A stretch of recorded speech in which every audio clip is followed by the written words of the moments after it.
Welcome to the Salmon Runs YouTube. Enjoy the video. You start by preparing the environment so nothing breaks later. Install Python 3, 10 or newer and pip. Make a virtual environment and activate it. Once done, pick a lightweight library, Discord, Pi for chat, requests for web APIs, or Pi Telegram bot API for Telegram, and install it with pip. You do this now because dependency conflicts are the main slowdown. Isolating the project prevents surprises. Make a minimal project folder and an entry file named bot, Pi, so you can run code immediately. You now build the bot's core, load configuration and secrets from env or config, JSON so you can change tokens without editing code.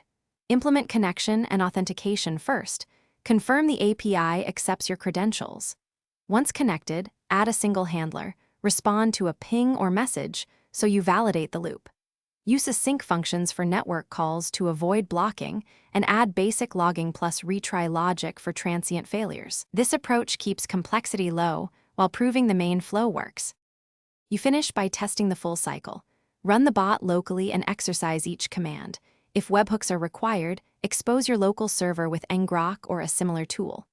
Then add rate limit handling, a graceful shutdown handler, and a simple deploy script for your server or container. If something goes wrong, focus on one troubleshooting tip. Check logs for authentication errors, confirm token validity, and verify library versions match your Python runtime. Make sure to reproduce the error before changing code. Thanks for watching. Consider subscribing if we helped you.